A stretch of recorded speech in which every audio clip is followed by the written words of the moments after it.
but I don't really foresee it changing a whole lot of what I do, because the foundation of how I call a match isn't going to change at all.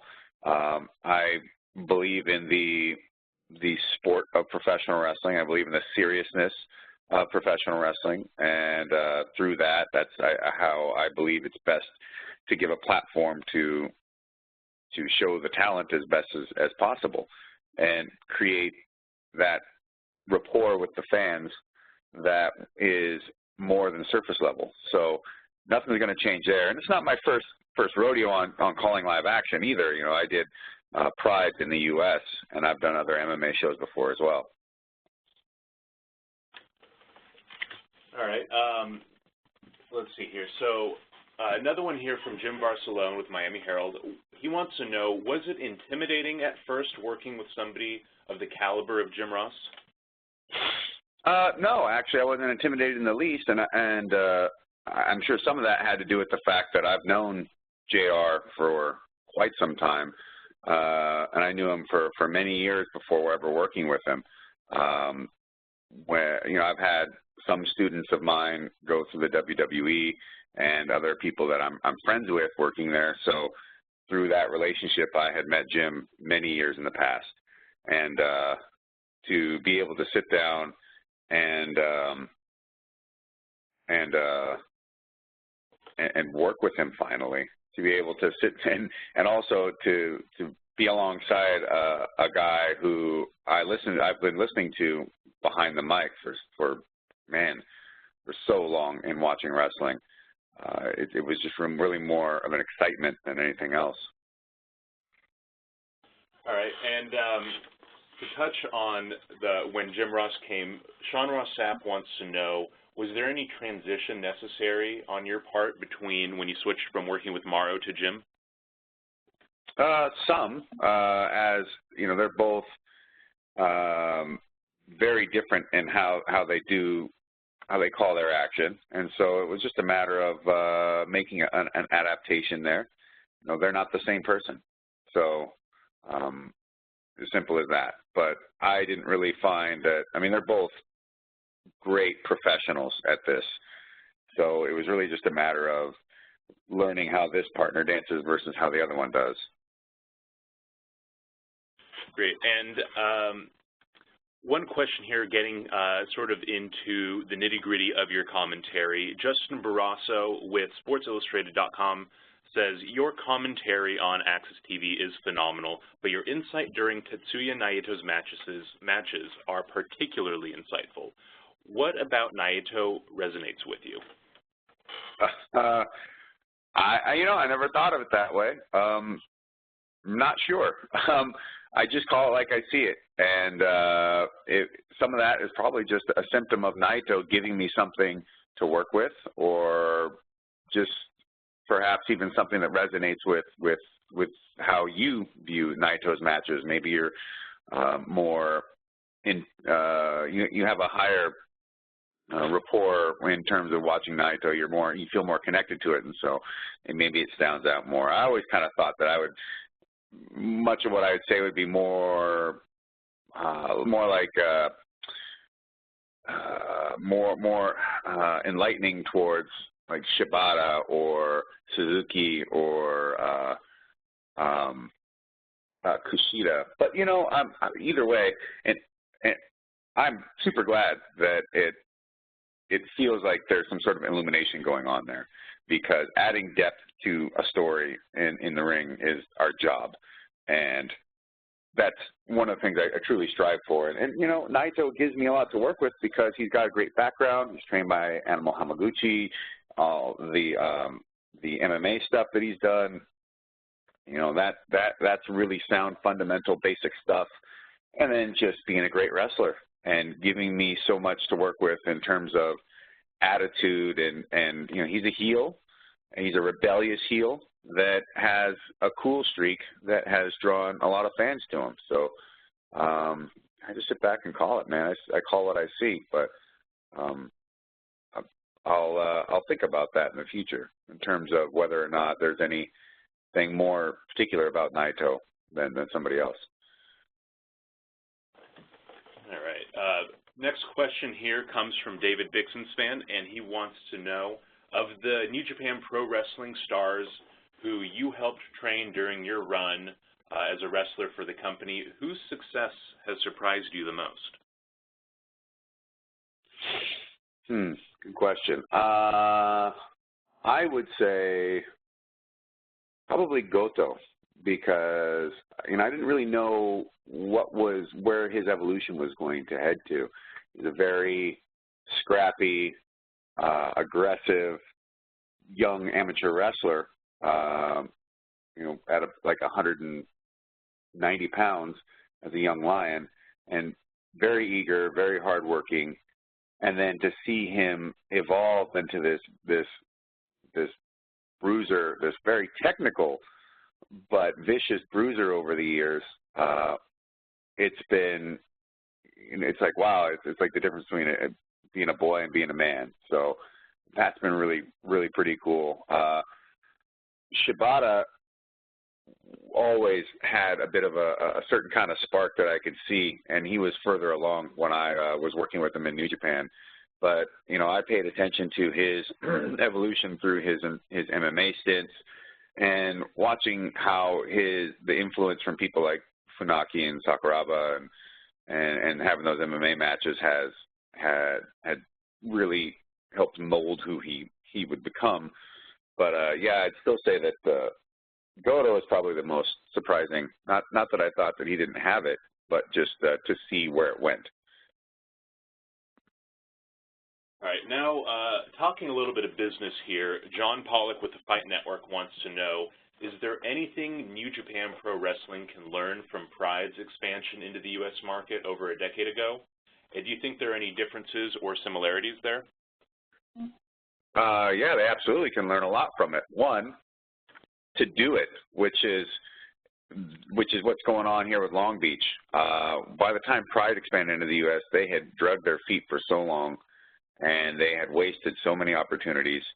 But also trying to move in the MMA market and run their shows versus New Japan running their wrestling shows is different. There's going to be less resistance, and you don't have certain elements that can pop up that can impede your ability to do so, like that can happen in MMA.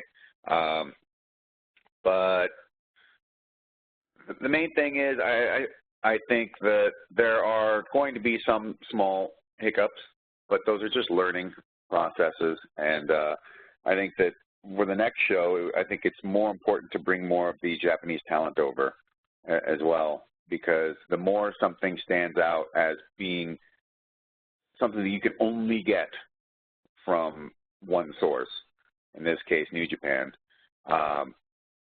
it's best to highlight those elements, to have as much of a New Japan roster and of athletes that people don't get to see wrestle live potentially in the States on that card. That's the one thing I would say. But otherwise, I think the fact that they are pulling the trigger and that they're doing things the way they're doing it, and not to try and go too, as long as they don't try to overexpand, I think they'll be all right. But the interest is clearly there, and so since it is, after this AXS show came about, and myself and Marl and myself and JR have helped really boost this product out there into the American consciousness and help it gain a foothold in the States. By them moving forward with this live show is exactly the right kind of thing to do, whereas Pride was really making some waves in the U.S. and they sat around and they didn't move forward until it was really far too late. All right, next question here, which kind of follows up on that, comes from Sean Radican with Pro Wrestling Torch, and he wants to know, what do you see in the future for New Japan in terms of growth in the U.S. and beyond? Can you say that again? Oh, yeah. What do you see in the future for New Japan Pro Wrestling, both in terms of in the U.S. and beyond? I see it continuing to grow. That's the main thing. And I see that, I think that expansion into the U.S., although it supersede what goes on in Japan. I mean, it doesn't. That's not realistic. But I think that the growth in America is actually going to help stimulate growth even in Japan.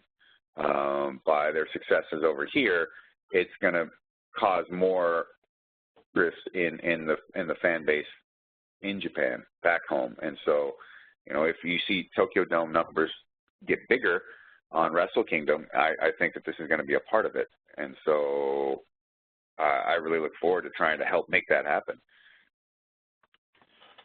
Now, looking also as a follow-up to that from Sean, he says that AXS has played a part here in New Japan's growth, but now the stakes are bigger with a live show as opposed to taped content. In your opinion, what is it going to take this weekend to be a launching point for New Japan into other territories in the West as they look to expand their reach outside of Japan? Well, simply put, they have to have their product at 11, and they need to provide something, again, that like I've been saying, that you can only get from them. They need to bring it's wrestling, which we have plenty of wrestling in the U.S., but we don't have New Japan Pro Wrestling, and that needs to really stand out. If they can do that, I think that the crowd is going to walk away wanting more. All right, let's see here. The next question comes from Jeffrey Harris with 411 Mania, and he wants to know, were the announcement of these events or this event in the U.S. a surprise to you at all, or did you know that they were in the works for some time? Well, I mean, we're kept up to date about the goings-on of the company, but I still was surprised when it did come down the chute that they were going to do live shows, full-on New Japan shows.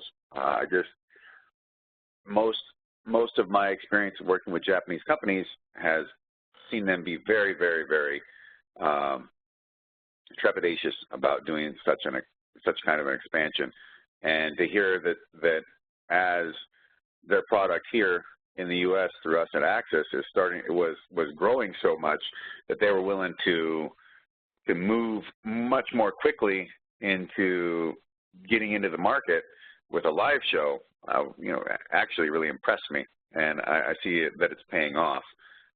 So glad that they did so, and hopefully this is just a really a sign of more of this to come. All right. Next question here comes from Raj Giri again with WrestlingInc.com, and he wants to know, how would you compare, now that you have watched and commentated on both, how would you compare the two Omega and Okada matches?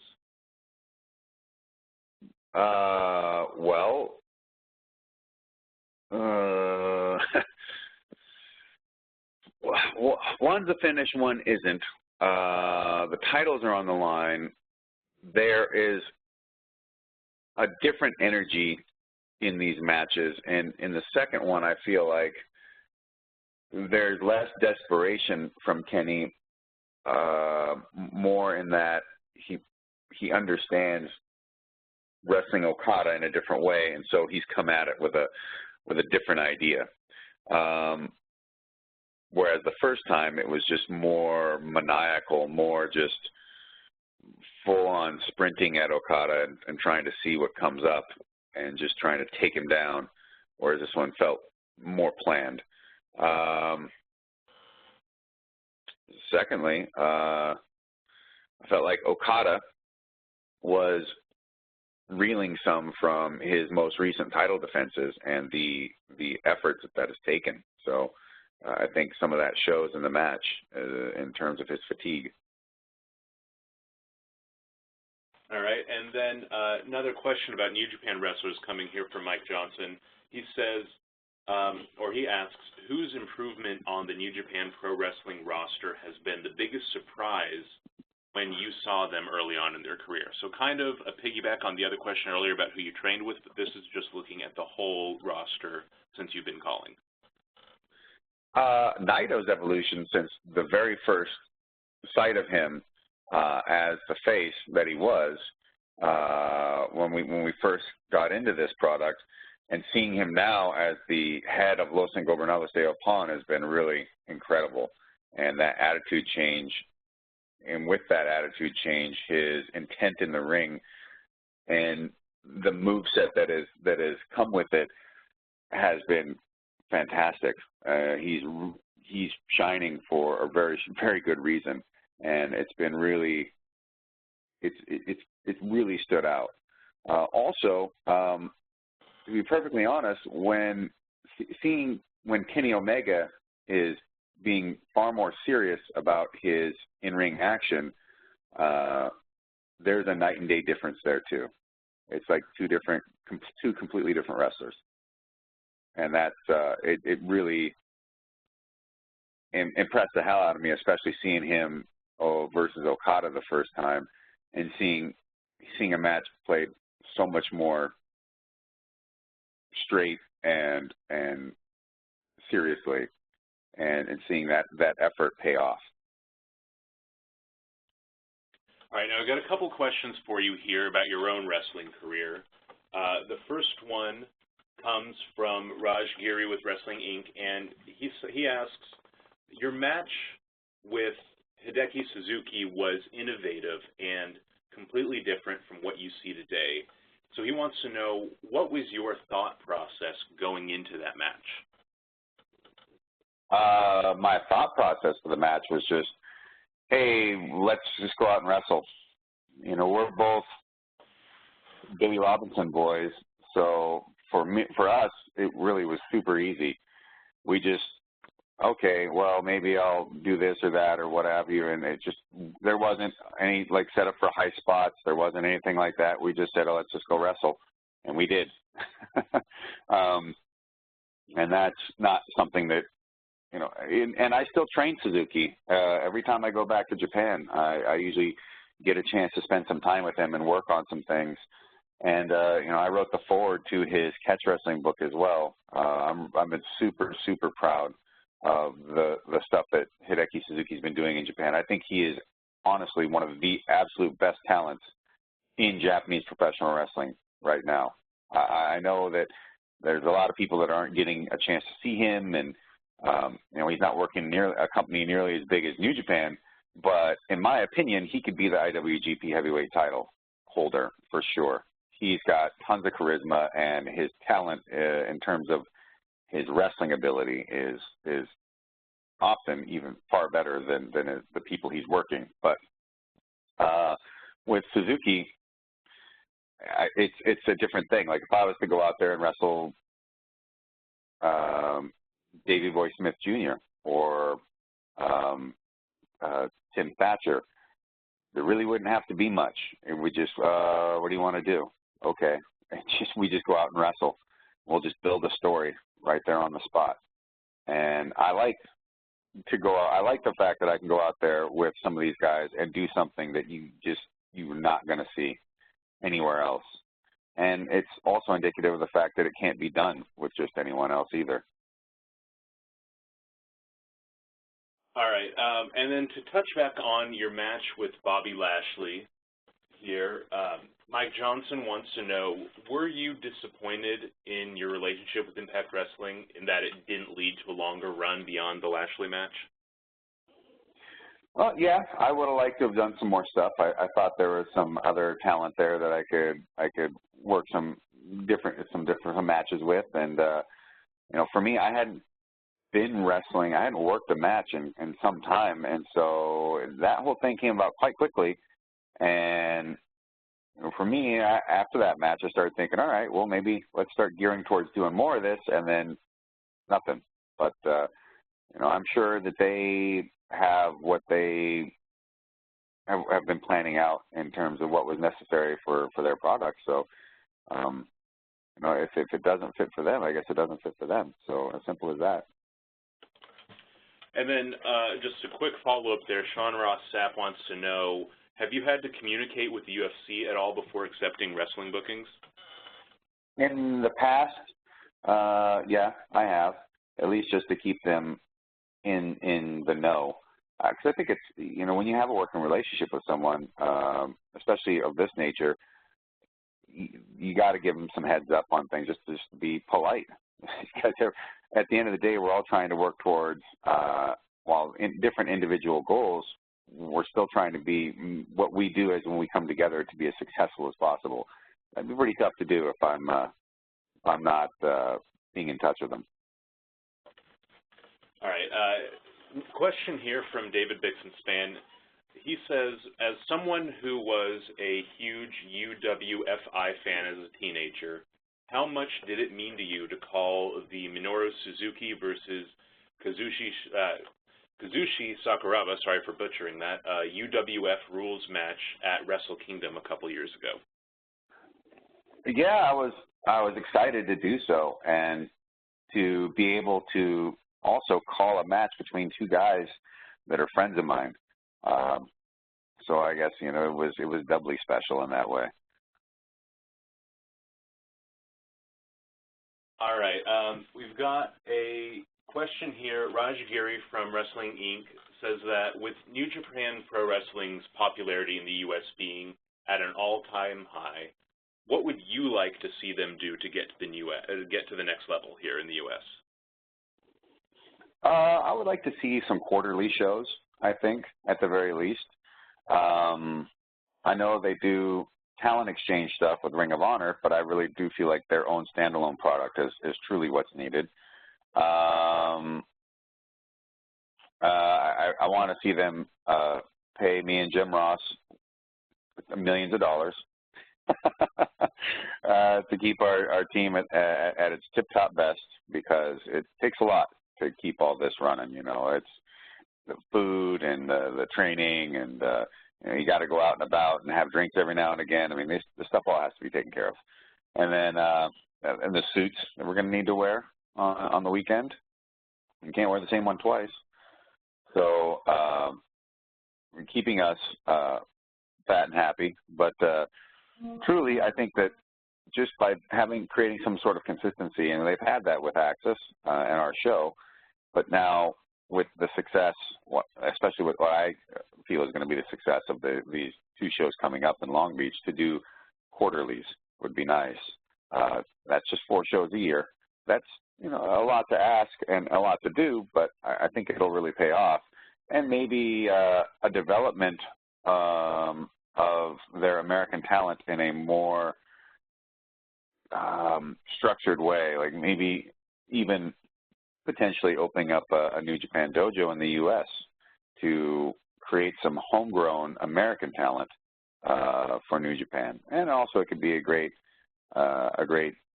jumping off point for Canadian talent, any potential South American, Central American, what have you. All right. We touched on this a little bit earlier before, but Justin Barrasso had a question here from Sports Illustrated about your work with both Mauro and Jim Ross, and he wants to know if there's anything that you've learned, specifically that you've learned from Mauro Ranallo, and anything you learned from Jim Ross as a commentator. Well, the nice thing about both of them is we both believe in calling wrestling straight up. And, you know, I went into this whole thing with the intent to not have any gimmick whatsoever in terms of being an announcer.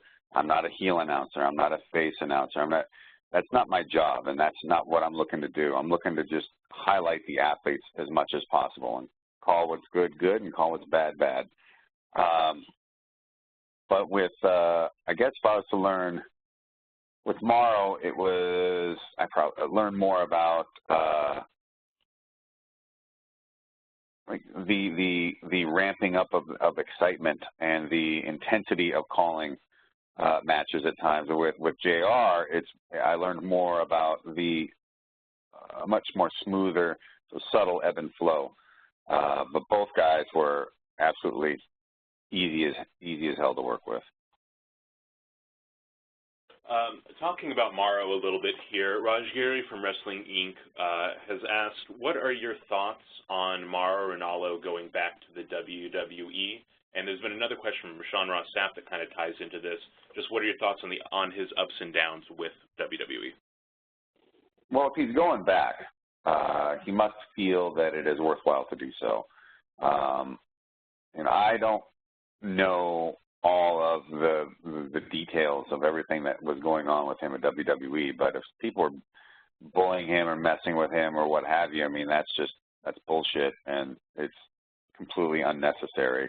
I know that that can happen, but that doesn't make it right. And at the end of the day, your commentators, your wrestlers, the entirety of the company is all working towards the same goal of making the best product possible. So if you're antagonizing one of those sections, how are you making that any better in terms of creating a great product? So I'm definitely not on board for that. But if he thinks that that being at the WWE is what's best for him, and he sees the chance to continue to ply his trade there, then I have to trust his judgment. And so I'm glad that whatever was needed was worked out. Now we got a question here from Mike Johnson, and he is asking, since WWE has signed deals with Morrow and Jim since they were working with AXS, have you been approached at all by WWE? I have not, but then again, I'm a little bit of in a different position, I think, because I'm still under contract with the UFC, and I don't know, maybe perhaps they aren't as sure with me as they would be with someone like Morrow and JR.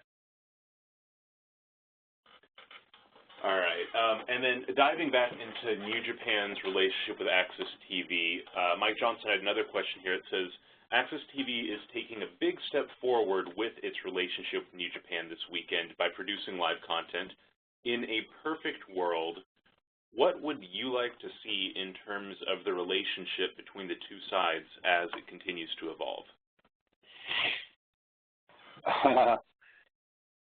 There's a lot that goes into that that has zero to do with me, but I'm just hoping that it flourishes as much as possible.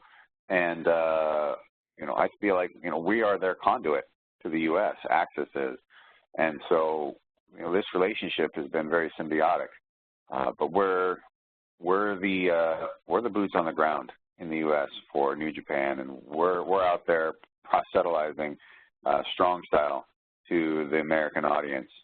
And I would love for us to remain at the head of that as much as possible, because I think that we do the best job at that there is, and I don't see anybody doing a better job, period. With them coming to the U.S. and us calling the action live only makes sense. And so I just expect to see more of that in the future, as much as they are willing to do more live shows here in the States. All right, now we couldn't do a call like this with you without having a couple of MMA questions in here. So the first one comes from Sean Ross Sapp with Fightful.com, and he says, or he wants to know, what MMA fighters or wrestlers you think can make the transition smoothly to the other product? Well, I think that Davey Boy Smith Jr. has the potential to go out there and fight in MMA and have success. He's back in New Japan right now, working with Suzuki-gun to try and destabilize everything around him, as pretty normal with those guys. But if he was able to find the time to dedicate that MMA training and then maybe set something up with some lead-in, I think it'd be a great opportunity for him. As for MMA fighters moving into wrestling, that I feel like is a much smaller window, but I believe Tom Lawler has been putting in efforts to transition into doing more wrestling work. And I can't think of too many heavyweights out there that are really even interested in such a thing. But I think that the big guys are would be more valuable, as it seems like a bit of a rare commodity on the market in general. Is there anyone specifically you think would be fun to see in pro wrestling? Can I say Brock Lesnar or what? Or maybe I don't really know, man. Hard. I haven't really looked at any of the talent out there in such a way. So hard to say, you know. All right. I guess I'll have to be looking for it. And then with another question here from Raj Giri, and he says, with Bellator incorporating so many aspects of pro wrestling into their product and presentation, are there any aspects of MMA that you think pro wrestling should utilize? Well, not specific to MMA, but I think that wrestling should, in general, get more back to its roots of being treated like a serious sport. I think that by doing so, you make it a lot easier to do for heels to be heels. I mean, the rules should always be enforced, I believe. So if you put hands on a ref, you're DQ'd. People should get counted out sometimes. If you don't break a hold on 4, you're done. I feel like the rules of professional wrestling need to be upheld a lot more with a much stricter sense, because then when you break them, it makes these moments more meaningful. And also, I understand that wrestling is exposed, but if you treat it like it's exposed the whole time, then you're basically just making people think that they're watching fake wrestling. And it's just like if you went to a movie and they just blatantly were telling you how much this is all special effects and not real the whole time. It would just ruin the whole experience. I think wrestling needs to take some cues from that concept and start dialing back the choreography and the abuse of the fact that people know that it's worked, and start getting back to treating it like it's real, because it's really about intent and emotion. And when you take away the sincerity of a real match, then now you're just trying to often grasp at straws to just get people to clap for something. You become vaudeville instead of a professional wrestler. All right, and another question here on the MMA side from Mike Johnson. He says, since we're talking MMA, do you think CM Punk fights again in the UFC, or is that a one and done? And to follow up on that, do you think Bellator could be a good home for him? Well, I don't see CM Punk going to Bellator anytime soon. I don't think the UFC is going to be willing to let go of that investment. But I hope Phil gets to go out there and fight again, because it was a matter of doing this for his own personal life goals, his own benefit that way. And, you know, it was a bummer. I'm very sure for him to not be able to recognize the success that he was looking for in his first match. But to my knowledge, he's still training, he's still doing his thing, and so I look forward to him being able to go out there and fulfill that dream of his and to expand more on that, because you don't get very much opportunity in your life to do such a thing.